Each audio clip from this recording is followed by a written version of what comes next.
quisiera que en esta mañana levante la mano. ¿Quiénes de ustedes no ha sentido en las últimas semanas ese frío agudo de la incertidumbre y la desesperanza en su ser? Quiero que usted levante la mano si usted se ha sentido así. Que usted no sabe qué va a pasar mañana, usted no sabe qué va a pasar, no sé, en las próximas horas. Y eso le ha generado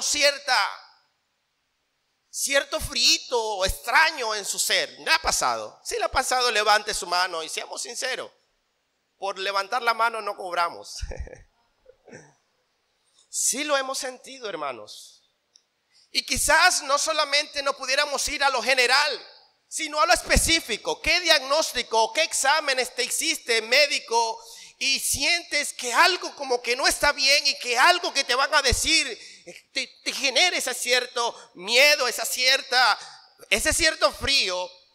Pero qué decir de aquella decisión que hay que tomar, pero también sientes ese frío. O sea, cada uno de manera general o específica hemos estado lidiando en los últimos días, en las últimas semanas con esto. Y hermanos, y yo no estoy hablando solamente de un día, un mal día. Hoy tuve un mal día y me sentí así. No, hay veces que eso se prolonga por varios días, varias semanas. Y llevándolo de lo específico a lo general, ¿qué decir de la situación de nuestro país? ¿Ha generado eso incertidumbre? Que sí, que no, que sube, que baja, que se queda, que se va. ¿Qué va a pasar conmigo? Eso es una pregunta permanente que como venezolanos no hemos venido haciendo. Y hermanos, siendo honesto y más específico, muchas veces nuestros días se convierten en estas realidades inescapables.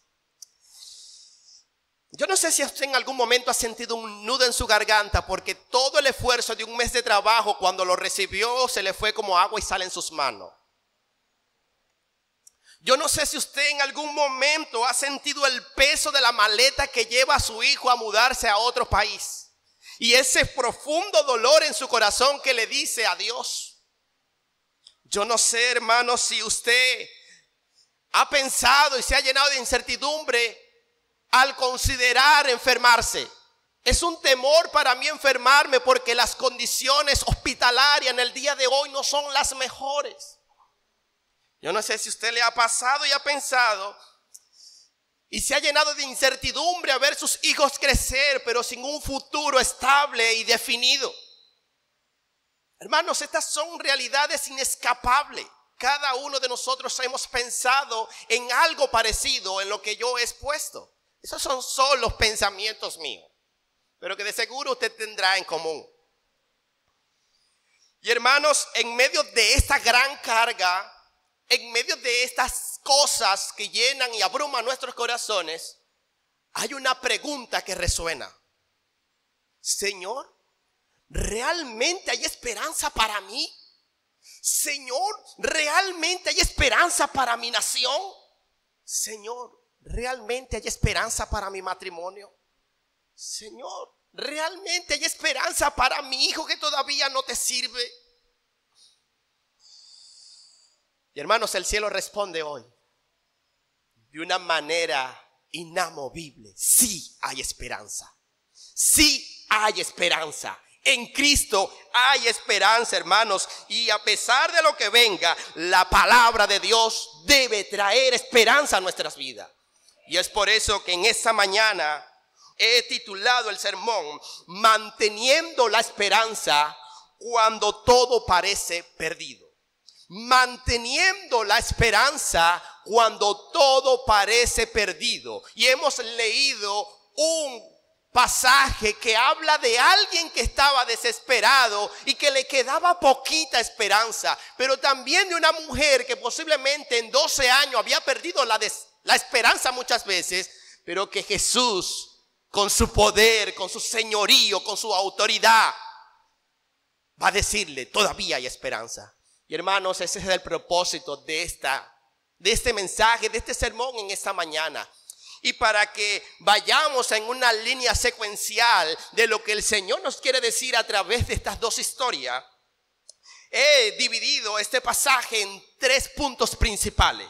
Y en primer lugar vamos a ver la humildad que despierta la esperanza. En segundo lugar vamos a ver la fe que interrumpe la desesperanza. Y en último lugar, la palabra que resucita la esperanza.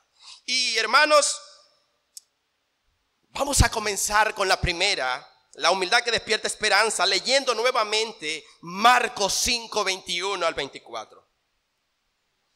Dice, pasando Jesús otra vez en una barca a la orilla, se reunió alrededor de él una gran multitud y estaba junto al mar. Y vino uno de los principales de la sinagoga llamado Jairo. Hermanos, este pasaje nos presenta a un hombre de alto estatus. Era principal, nada más y nada menos que de la sinagoga. Y alguien que era principal de la sinagoga no solamente contaba con el control y el poder religioso, sino también judicial. Era alguien que tenía un estatus de respeto, tenía un estatus de fama, tenía un estatus de honra, tenía una buena posición económica. Era alguien admirado por su rango, por su fachada, o más que fachada, por su perfil intachable. Llegar a ser un principal de la sinagoga no llegaba a cualquiera. Pero, hermanos, cuando la tragedia llega a nuestras vidas, muchas veces nosotros no estamos viendo qué soy yo, qué tengo yo, qué puedo hacer yo. Y yo estoy seguro que cuando Él viene a Jesús, Él no viene pensando qué va a decir la gente. Él no viene pensando y qué va a decir aquellos siervos que están a mi cargo. Él viene a Jesús desesperado. Hermanos, estaba su hija de 12 años enferma.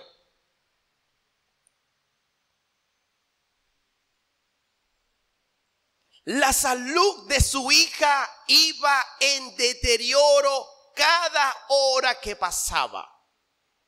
Su hija ya no se levantaba, su hija ya no comía, su hija ya no veía, su hija estaba en un estado fuera de sí. Estaba fuera de lo que una niña normal de 12 años tenía que hacer. Y hermanos, es en medio de esa tragedia donde este hombre controlador se postra a los pies de Jesús.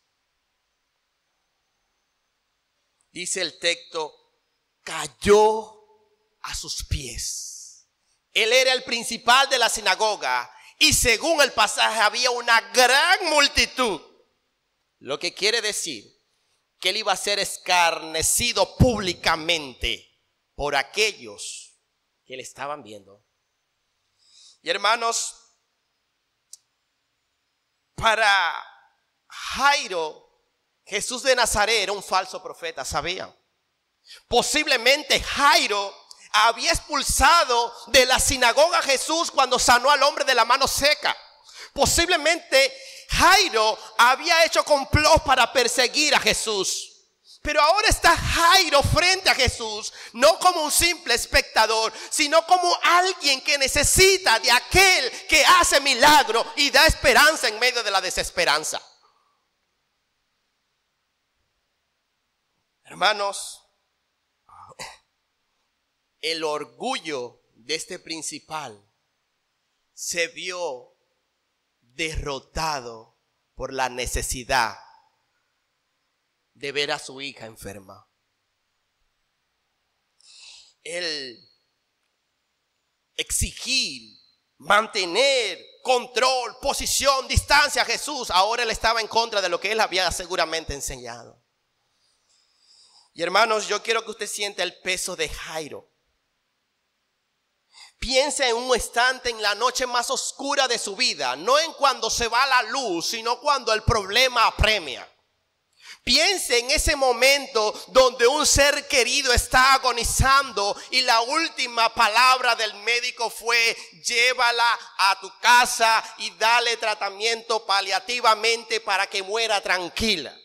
Dale un tratamiento o dale lo que tu familiar pida para que se vaya, o tú te sientas satisfecho de que le honraste. Cuando el médico dice: ya no hay nada que hacer, ¿qué harías? ¿Qué haría usted? ¿Pensaría en el dinero? ¿Pensaría en el carro? ¿Pensaría en el puesto que tiene en su trabajo? Hermanos, el dinero de Jairo no compró la salud de su hija. Posiblemente pagó los mejores médicos, pero no pudieron hacer nada. La influencia que tenía Jairo en toda la ciudad no le bastó para abrir la puerta que detiene, o más bien para cerrar la puerta que detiene la muerte. Nada le bastó. Pero es Jairo allí. Hizo lo que usted y yo debemos hacer. Jairo se postró. Jairo, en su posición, dijo: soy inútil, yo no puedo hacer nada, mi única esperanza eres tú, Jesús. Yo hice todo lo que estaba en mis manos, pero hoy caigo postrado ante ti, porque no hay algo más que pueda hacer sino humillarme delante de aquel que puede hacer algo. Hermanos, la esperanza de Jairo no se despertó cuando Jesús prometió algo. La esperanza de Jairo se despertó cuando se humilló.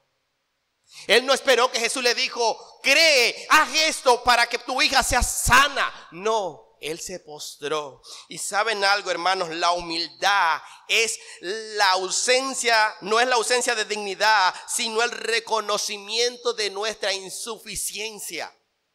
Hermanos, cuando nos humillamos delante de Dios, estamos diciéndole: yo no soy suficiente, el todo suficiente eres tú. Señor, mi insuficiencia, mi intelecto, lo que tengo no sirve. Tú eres mi única esperanza.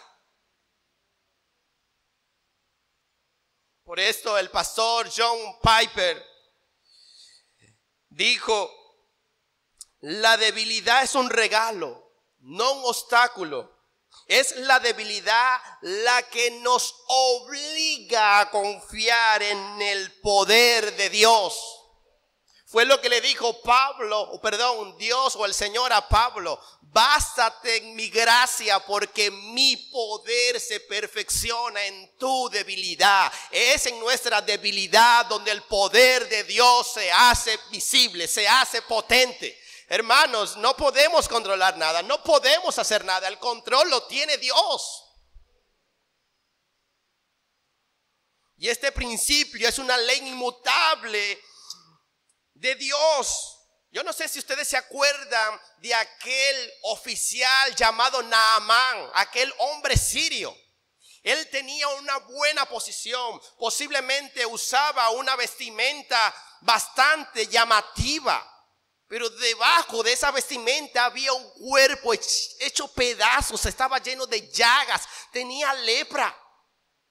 Y hermanos, Dios responde en nuestra humildad, no en nuestra arrogancia.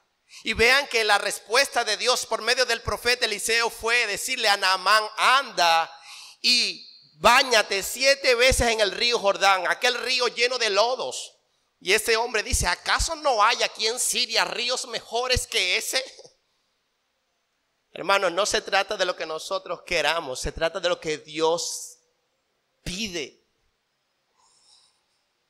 Hermanos, esta humildad, o es la humildad el único requisito para que la gracia de Dios se manifieste. Y vemos que este hombre finalmente creyó y fue y se lavó y fue limpio. Pero fue humilde. Y es allí, hermanos míos, donde la palabra de Dios toma este micrófono hoy.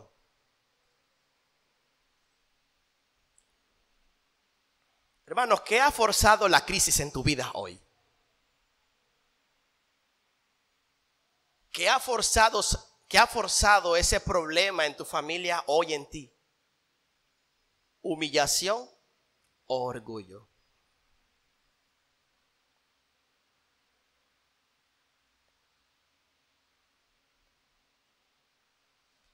Hermanos, Jesús no se mueve o no lo mueve a aquellos que tienen poder, sino a aquellos que tienen necesidad. Hermanos, no basta decir yo lo tengo resuelto todo. Más nos basta decir, Señor, ayúdame, yo no puedo con todo. Y Jairo está mostrando esa actitud. Señor, yo no puedo. Y aquí yo pudiera estar hablando de Jairo un poco más rápido. Pero Jairo llegó, Señor, ya no aguanto más, ya no puedo más. Mi hija está muerta, mi esposa está desesperada. Señor, por favor, haz algo. Y es allí donde el Salmo 34, versículo 18 dice, hablando de esa promesa, de ese sentir cercano de Dios, dice: cercano está Jehová a los quebrantados de corazón y salva a los contritos de espíritu.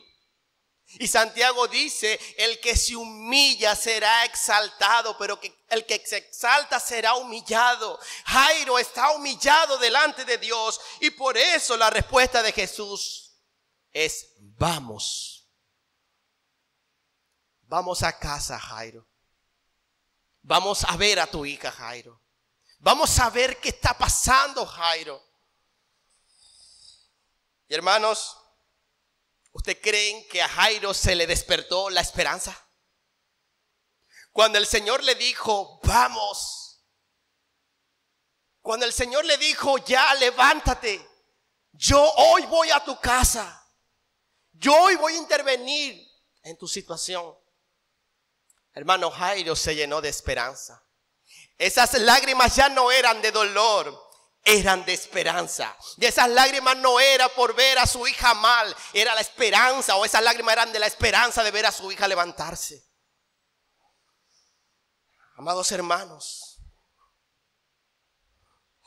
la humillación siempre nos va a llevar a la esperanza. Y hay por lo menos 3 cosas concretas a la cual hoy debemos rendirnos, a la cual hoy debemos de decirle al Señor, entregárselas al Señor. Y esas cargas o esas cosas concretas que debemos entregar hoy al Señor posiblemente son la aceptación de la realidad. Hermanos, hay cosas que han pasado en nuestras vidas que usted y yo no tenemos el poder de desaparecerla. Hay que aceptar la realidad. Y cuando aceptamos la realidad es que dejamos de intentar por nuestra propia fuerza tratar de construir lo que ya colapsó. Debemos entregar eso al Señor. Muchas veces queremos controlar todo, pero el Señor hoy nos invita a que nos humillemos y soltemos el control. Confesemos que el Señor es el que tiene el control absoluto de todas las cosas, porque Él es Dios soberano y supremo. Dios nos invita a través de la humillación a declararnos dependientes, que es justo lo que Jairo está haciendo. Señor, ya no aguanto en mi propia fuerza estarme en pies, sosténme tú. Y hermanos, Jairo se humilla y Jesús se pone en marcha. Recuerden, hay una gran multitud. Hay mucha gente. El Señor empezó a caminar. Jairo de seguro abrazando a Jesús, esperanzado en Jesús, y va camino a la casa porque él sabe que ya el milagro está garantizado. Él sabe que cuando Jesús le dijo que vamos a casa es porque ya iba a suceder algo diferente a lo que él había visto antes de salir de casa. Pero es en medio de ese transitar que sucede algo inesperado. Sucede lo que Jairo nunca en sus planes humanos él planificó. Hermanos, en ese camino nos encontramos con nuestro segundo punto, Y es la fe que interrumpe la desesperanza. Y dice el versículo 25, pero una mujer que hacía ya 12 años padecía de un flujo de sangre, caminando, toca a Jesús. Jesús ve la multitud y dice, alguien me ha tocado. Los discípulos extrañados, Señor, pero ¿cómo que alguien te ha tocado? ¿No ves que la multitud aprieta a Jesús? Alguien me ha tocado. Y hermano, vale destacar un punto importante en esta mujer, porque alguien que tenía flujo de sangre, según la ley en Levíticos 15:25, era alguien declarada inmunda. Era alguien que estaba destinada a vivir aislada del pueblo, de la sociedad, porque su flujo de sangre permanente le hacía inaceptable delante de todos. Pero esta mujer allí, en su último esfuerzo, en su última fuerza, en su último aliento, dice, si yo tan solo tocare el borde de su manto, yo estoy segura que voy a estar sana. Yo estoy convencida de eso. Y voy a ingeniármela. Yo no sé si me tengo que agachar para que la gente no me vea, pasar entre las piernas de ellos. Yo no sé lo que tengo que hacer, pero tengo que tratar de pasar desapercibida, porque si alguien se da cuenta que yo tengo el flujo de sangre, me van a apedrear. Era una situación difícil. Los discípulos no entendían. Jesús sabía que algo había pasado. La multitud estaba en otras cosas, en otra onda, pero esta mujer estaba convencida y aferrada que algo iba a pasar. Pero recuérdense que la historia no comienza con la mujer del flujo de sangre. La historia comienza con Jairo. Y hermanos, en esta mujer vemos una doble bancarrota. Esta mujer dice el versículo 26, que había sufrido mucho y de muchos médicos, y que todo lo que tenía lo había gastado aprovechando a ver si le iba bien, pero era al contrario, cada día le iba peor. Hermano, yo no sé si usted ha intentado por toda su fuerza hacer algo para que le salga bien y cada vez que intenta le sale peor. Hermano, esta mujer había gastado todo lo que tenía. No solamente tenía una bancarrota monetaria, sino una bancarrota espiritual. Cuando uno ve a esta mujer, cuando alguien está enfermo, incluso creyentes creen que yendo hasta un brujo le hará bien, pero le va peor. Hay gente que en su autosuficiencia cree que medicándose con hierbas raras y extrañas le irá bien, pero le va peor. Y yo creo que esta mujer en su desesperación probó todo lo que le dijeron. Todo lo que le decían que hiciera, ella lo hizo. Si había que no sé, morder un árbol para sanarte, ella lo iba a hacer. Y antes le iba peor. Su salud cada día se desboronaba. Y no solamente la salud física, sino la salud mental. No te acerques, eres inmunda. No te acerques, apestas. No te acerques, se te ve la sangre en las piernas. Me das asco. Aléjate de mí. Era fácil lidiar con eso. Hacía 12 años. 12 años sufriendo escarnio, dolor, maltrato, desprecio. Ni su propia familia podía estar cerca de ella porque la ley la condenaba.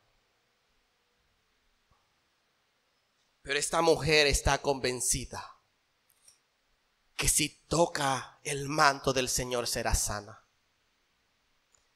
Su rechazo por tantos años no le impidió interrumpir en medio de su desesperanza el caminar de Jesús. Hermano, su fe no era una esperanza vaga, ¿sabía? Su fe era una esperanza viva, una convicción viva. Y es por esto que esta mujer se esfuerza y hace lo que vemos. En un acto de fe toca al Señor y el Señor sintió que algo había salido de él y ella sintió que el sangrado de 12 años había cesado. ¡Wow! ¡Qué impacto! Pero Jesús no solo dice, alguien me ha tocado y sigue caminando, sino que se dice, alguien me ha tocado. ¿Quién me tocó? Empieza a preguntar con los discípulos. Jairo viene esperanzado, pero desesperado. Jairo no quiere estar perdiendo mucho tiempo. Jairo tiene una urgencia. Y yo no sé si usted ha visto cuando una ambulancia sale en búsqueda de un herido o lleva a un herido. Eso va urgente, eso va corriendo como un avión en la tierra.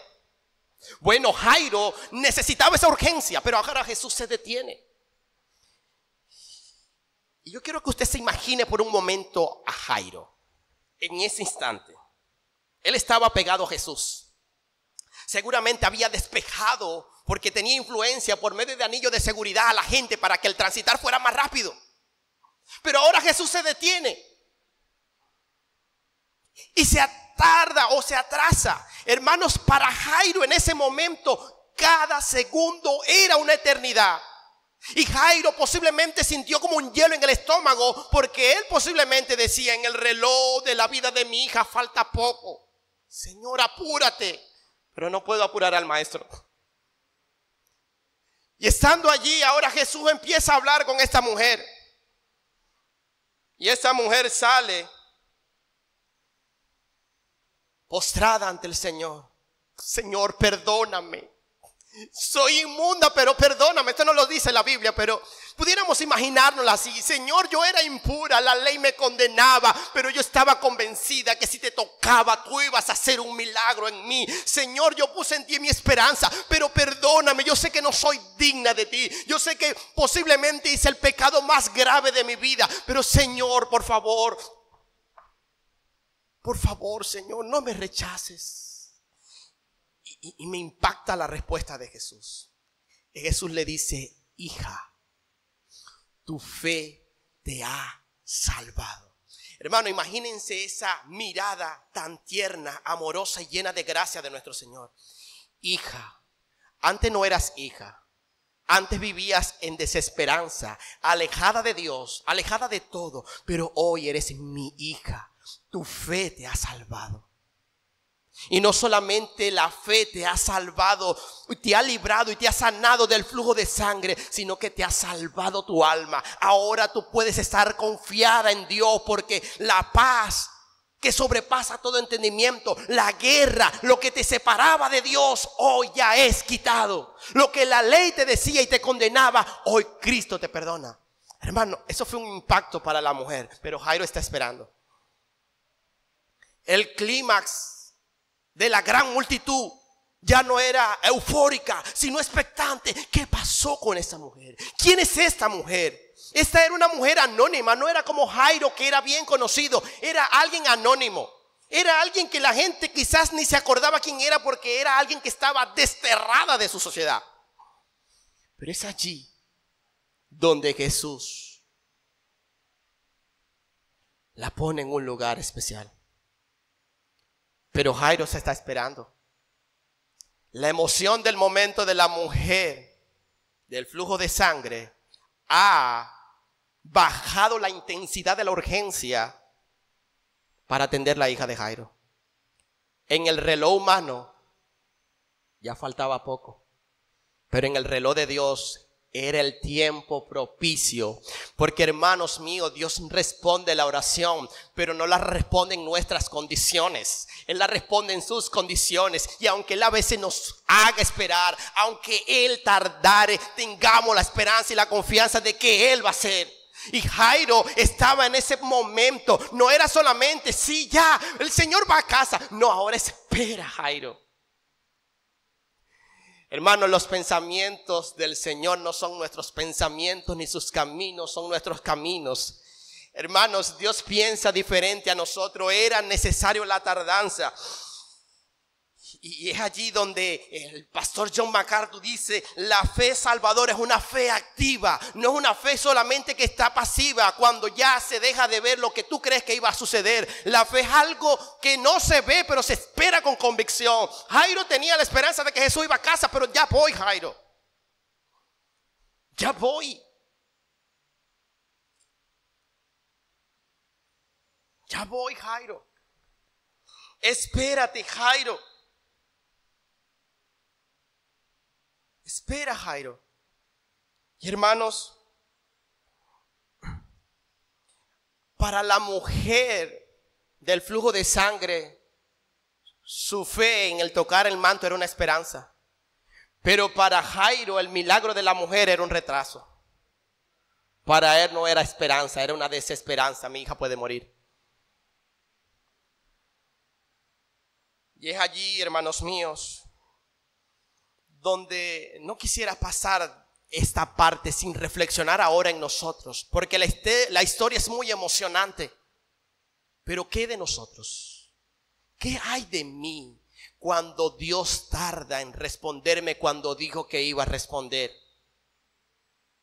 Es voluntad de Dios que yo me santifique. Eso lo dice la palabra de Dios, pero es un proceso mediante el cual yo hoy no me siento tan santificado como yo creo que Dios quiere que yo esté santificado. Pero Él dice que la buena obra Él ha comenzado y la perfeccionará hasta el día de Jesucristo. Pero ¿cuándo va a ser perfeccionada esa obra en mi Señor?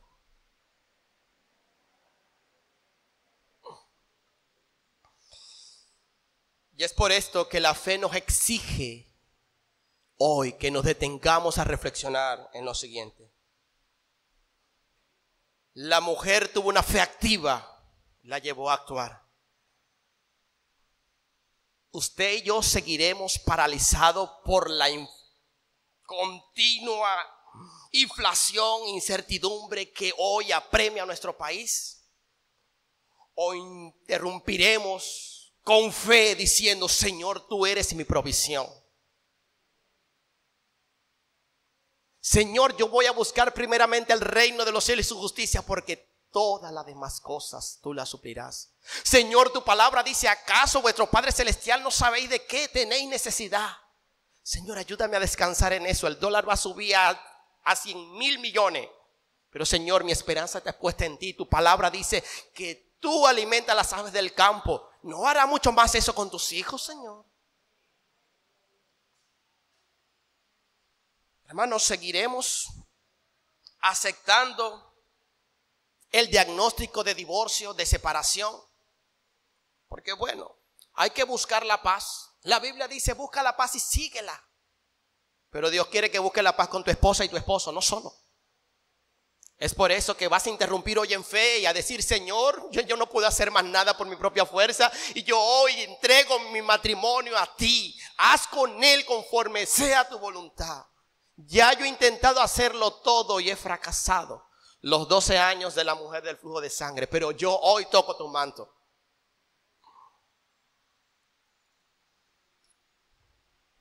Y hay otros hermanos y amigos que han caído en vergüenza y desgracia. ¿Vas a permanecer allí o hoy vas a interrumpir en fe y vas a encontrarte con tu Señor? ¿Qué vas a hacer, hermano?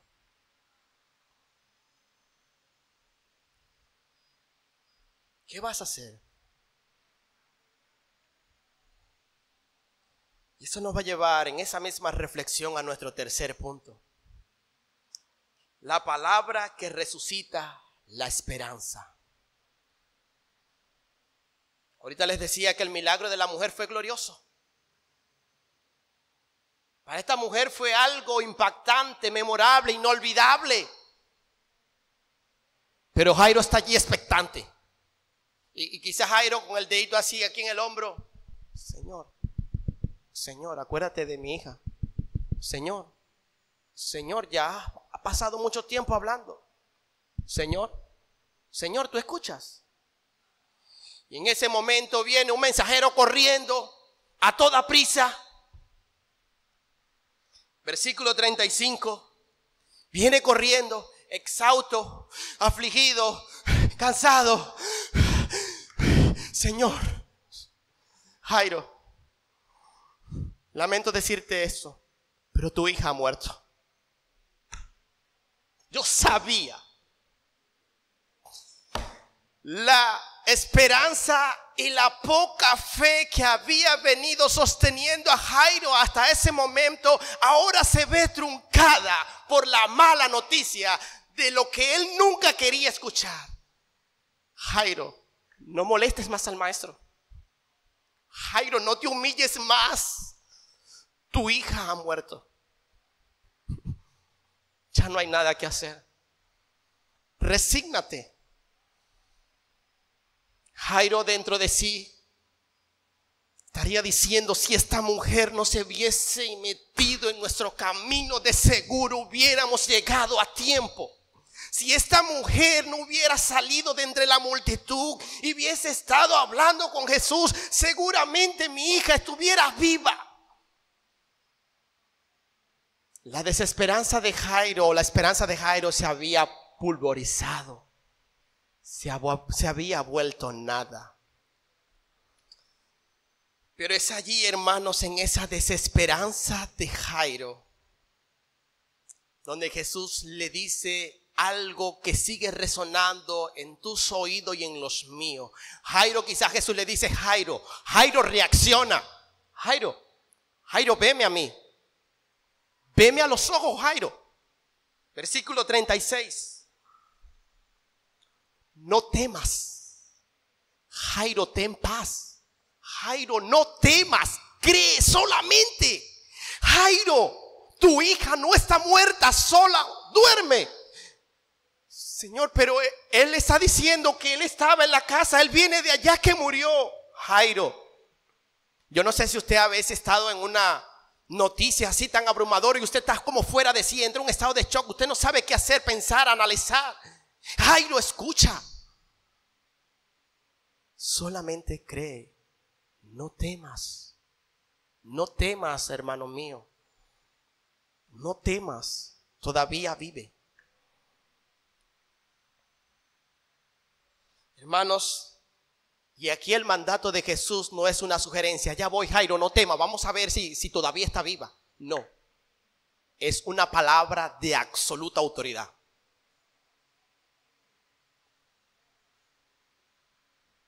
Y hermanos, es allí donde nuestra fe es puesta a prueba. Porque él escucha que que su hija está muerta. Él la había dejado casi muerta. Ahora él siente que se ha tardado mucho para llegar a hacer lo que tenía que hacer. Todo da y coincide de que está muerta de verdad. Y de que no se puede hacer más nada. Y hermanos, esto tiene mucho que ver con nosotros. Tiene mucho que ver con nosotros. Porque este glorioso mandato de Jesús sigue sonando hoy en nosotros. Hermano, no temas la situación país. No temas a la situación económica. No temas a la situación en tu matrimonio. No temas a la situación de tu hijo. Solo cree. Solo cree. Y dice el salmista David en el Salmo 62:5, algo que debe ser nuestra oración continua delante de Dios. Él dice: alma mía, en Dios solamente reposa, porque de Él es mi esperanza. Se lo voy a volver a repetir. Alma mía, en Dios solamente reposa, porque de Él viene tu esperanza. Hermanos, y reposar en Él significa creer en lo que Él ha dicho. Confiar en Jesús es tener paz cuando la gente dice que hay guerra. O creer a Jesús es tener gozo cuando la gente vive amargada. Creer a Jesús es creer que las cosas no van a cambiar cuando hayan cambios de liderazgo, sino cuando Cristo venga con su reino perfeccionado. Hermanos, es creer. Vivir por fe y no por ver. Todo lo que estamos viendo es verdad, pero ¿qué ha dicho Cristo acerca de eso? Y esta es la realidad de Jairo. Pero ahora, ¿por qué Él permitió que muriera? ¿Por qué Él permitió que la hija de Jairo muriera? Es como me dicen algunos hermanos, hermano, usted nos pone a sufrir en ese discipulado intencionalmente. Usted es malo. Hermano, aquí Jesús pareciera que le está haciendo maldad a Jairo. Vamos a ver qué se siente verlo llorar. Ay, qué lindo llora. No, Él estaba probando su fe. Él estaba probando su fidelidad a lo que Él decía. Y es allí, hermanos míos, donde a veces Dios hace que el tiempo pase. ¿Se acuerdan de Lázaro? Lázaro era amigo de Jesús. Sus hermanas también lo eran. A Jesús se le envía una notificación de que Lázaro está gravemente enfermo. Que fuera a casa a visitarlo, a ver qué pasaba. Y Jesús duró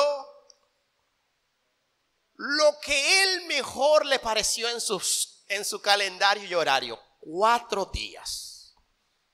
Y llega a la casa y ve todo el mundo llorando.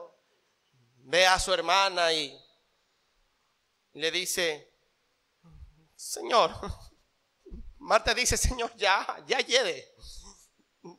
Ya no hay nada que hacer, no viniste a tiempo, Señor. Te tardaste todo lo que tú quisiste. ¿Ya qué hacemos?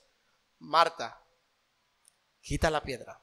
Señor, pero huele feo. El estado de descomposición del cuerpo ya es desagradable. Marta, ¿no te he dicho que si creyeres verás la gloria de Dios? Esto se trata de creer. Pero es que huele mal, ya no hay nada que hacer, Jesús. Quítala. Es una orden. Y es allí, después que Él resucita a Lázaro, dice esta gloriosa promesa: yo soy la resurrección y la vida. El que cree en mí, aunque esté muerto, vivirá. Hermanos, Dios permite que nosotros muramos al yo para podernos resucitar, para que vivamos para su gloria. Dios necesita quebrarnos, Dios necesita matarnos para que podamos ver su abundante gracia en nosotros.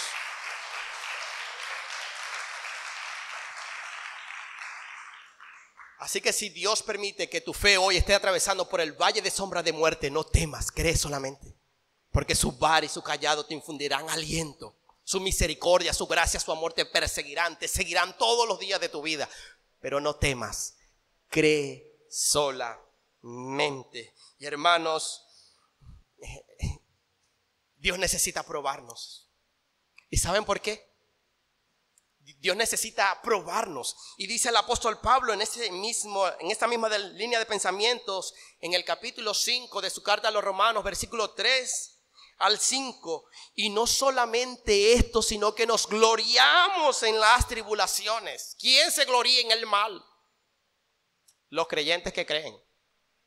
Valga la repetición.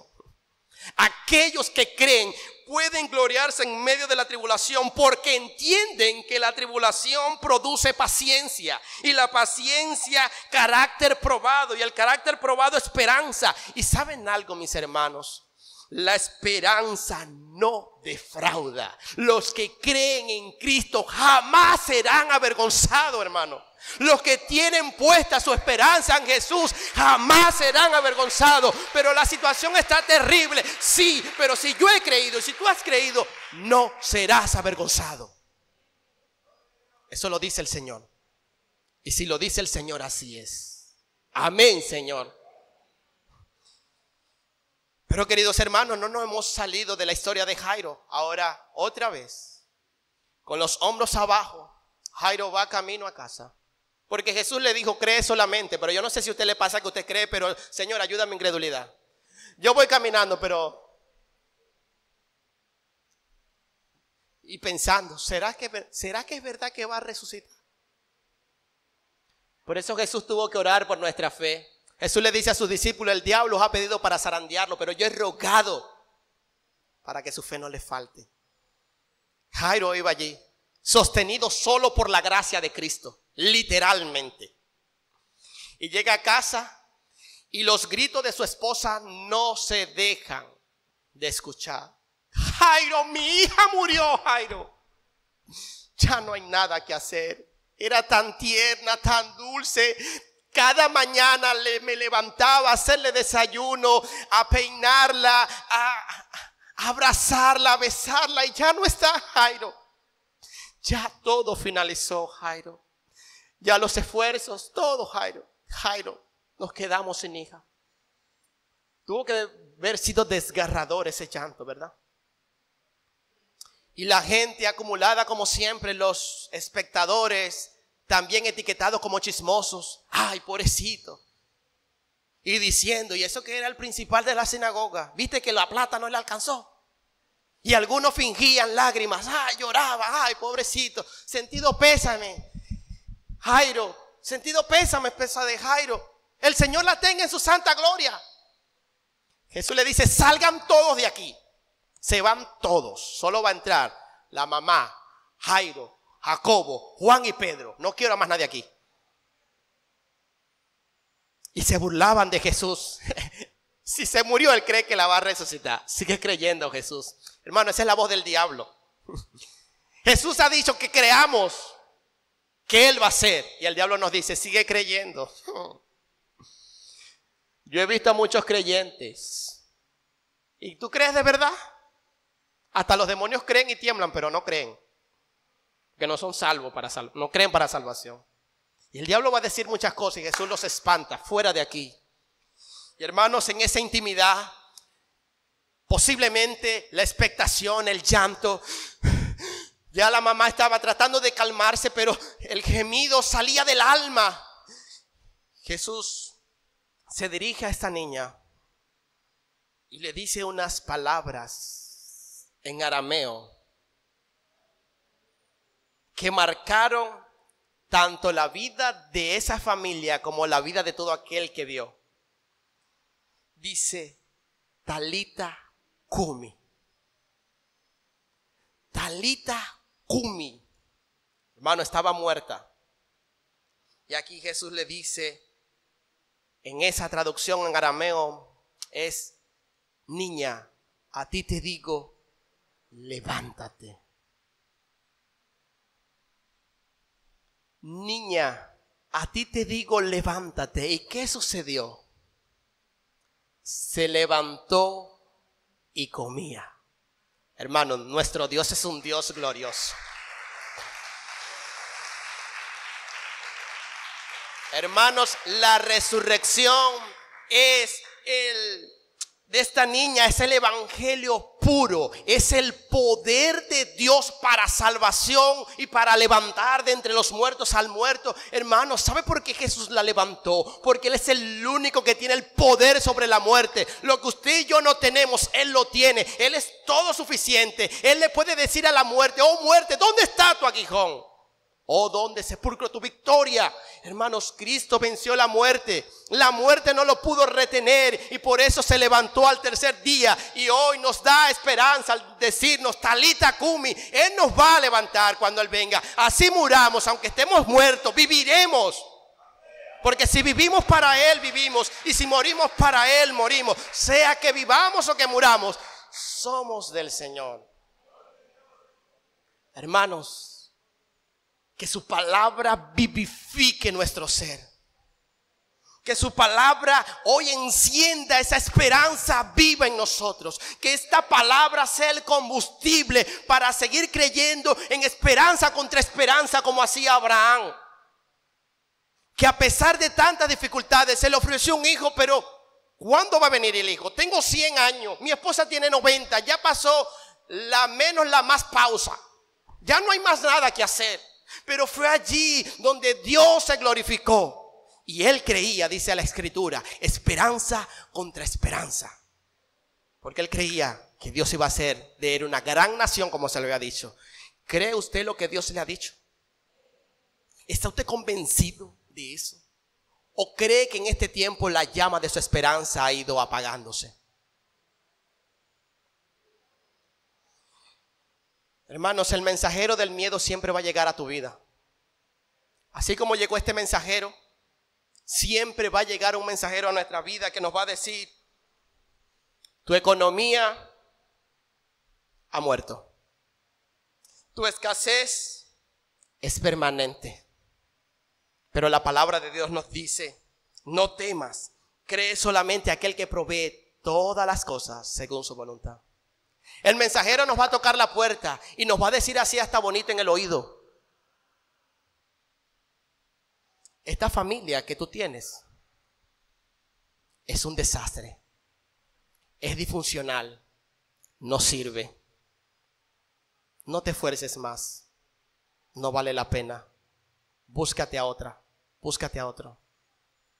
Pero la voz de la esperanza nos va a decir: no temas, cree en aquel que tiene el poder de resucitar y de restaurar las relaciones. Hermanos, el mensajero nos va a decir: ya en este país no hay más nada que hacer. Pero el Señor nos va a decir: levántate, porque todavía hay mucho pueblo que necesita conocer de mí. Hermanos, el mensajero nos va a tocar la puerta y nos va a decir que ya no hay más nada que hacer. Ya hiede. Ya es insoportable el dolor. Pero el Señor nos dice: solamente cree, yo resucito aún lo que hiede. Y hermanos, escuche bien, no permita que la realidad por la cual está pasando hoy opaque su esperanza. Cree en el Señor. Él ha dicho: he aquí yo vengo pronto. Retén esa fidelidad poca que tienes para que ninguno tome tu corona. Yo lo agregué allí. Hermanos, vivimos días difíciles y es como el Señor le escribió a la iglesia de Esmirna: a muchos lo entregarán en la cárcel, a otros matarán, pero tú sé fiel hasta la muerte. Porque si mueres, tienes la esperanza de resucitar como Él resucitó. No hay pérdida en Cristo. En Cristo lo perdemos todo en nuestra fuerza, pero lo ganamos todo en Él. Así que ánimo, amada iglesia. Ánimo. Esa palabra, Talita Kumi, levántate, para ti hoy. Levántate de la desesperación. Levántate de lo que te abruma. Levántate de ese problema donde estás enterrado. Levántate. Ya basta de vivir allí. Si alguna vez piensas rendirte, que sea a los pies de Cristo. Él te va a levantar.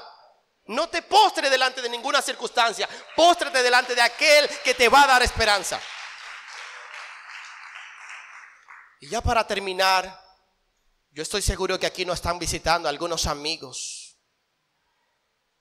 y algunos hermanos que se han apartado del Señor. Posiblemente están hoy entre nosotros también.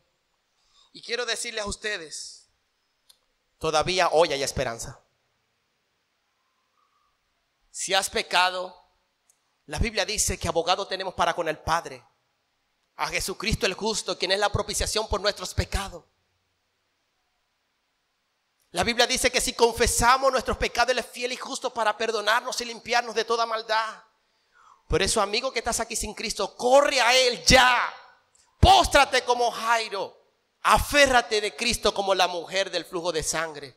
No te vayas de aquí con la misma desesperanza con la que viniste. Vete hoy con una esperanza viva en aquel que puede hacer de ti no solamente algo precioso, sino algo glorioso, algo que pueda transmitir su propia gloria en ti. Amigo, ven a Cristo. Confiesa tu pecado.